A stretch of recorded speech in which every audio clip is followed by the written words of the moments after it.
Scottish Cup semi-finals, how much are you looking forward to that? No, very much so. Everyone is. I'm not the only one who is. So yeah, everyone's looking forward to it. It'll be great to play at Hampden. Played there once before, obviously been involved in the League Cup. So yeah, but good chance to go and play there myself. So yeah, very much looking forward to it. I remember it, Scotland against Finland. That must have been a nice night for you, fond memories coming on there. Yeah, I think it actually came, but I wasn't meant to play. The keeper done something right before half time, and I'm in the changing room and got a little tap on the shoulder saying I'm coming on. So kind of happened quite quickly, and then you're coming on. Probably the biggest game I'd been involved in that time in my career, and yeah, it was great. Great memories. Obviously, we went 2-0 down early second half, and then managed to pull it back 2 each. But yeah, great memories, and hopefully we can create some more on Sunday. Testing my memory, but did you not have a particularly good save late on as well? Yeah, I probably did. Right before the full-time whistle. Yeah, decent. Still had to defend that corner right after it, but yeah, like I said, good memories from there, and hopefully we can create some more on Sunday. And I take it you didn't know at that time, was Celtic in the pipeline at that time, or were there one or two suggestions? There probably was a couple. Didn't know that it was going to happen, but there was a little bit of an early shout that he possibly could. Whether that then kind of got it over the line or not, I don't know. But yeah, I kind of knew of the interest, and let's say probably the fact that I played against Scotland didn't do any harm. So yeah, it kind of then picked up speed after that, and 3-4 weeks later I found myself here. So yeah, it all happened quite quickly. Yeah. I don't know if you've seen it, but Joe Hart was in goals for Celtic in last year's semi-final, and he took a penalty and missed one. Would you be looking for a more straightforward afternoon? Yeah, I watched that game actually. I do watch a lot of football. Obviously gone on to save the following penalty and win it for the club. Listen, I'll take one if I have to. But I'm sure there'll be other people taking it before me, but I won't shy away from that if that moment comes to me. But I'll stick to saving them first and foremost. As a keeper before a big cup game like this, do you do extra penalty practice?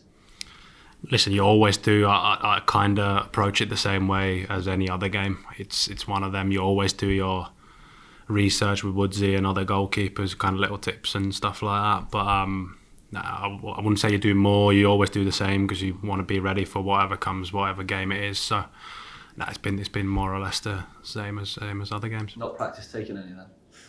I might have took one or two, maybe even 3 today after training. Just yeah. Listen, like I said, if it comes to me, I'll take one. But I'm sure the lads there'll be some takers before me, and hopefully I can save a couple if it goes to that. Everyone knows now that you're only a few games away from winning another treble at the club. Is it something that's being discussed in the changing room? Do you feel it's something that should be discussed, or how do you all approach it? Nah, it's not been discussed. It's one of them. It's a bit of a break from the league now. It's a different competition. We want to do at a club like this. It's really important to do well in all the competitions that you're involved in, and this is what we're going to do and try and do on Sunday. So that's the main thing.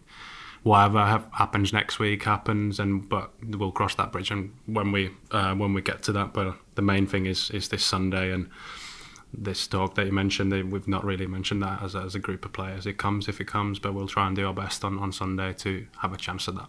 How much do you use the disappointment of the recent St Johnstone game? Does that get referenced as a wrong that you're looking to right?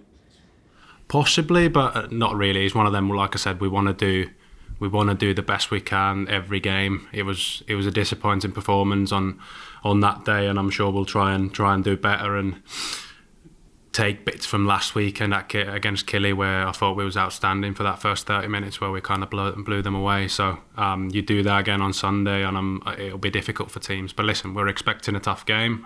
They proved that they can compete when we played them at their place, and yeah, we know them. We've played against them a couple of times already this season. So yeah, every game's a tough game. Anything can happen in football. So yeah, we've got to be at our game and compete first and foremost, and the result will follow hopefully.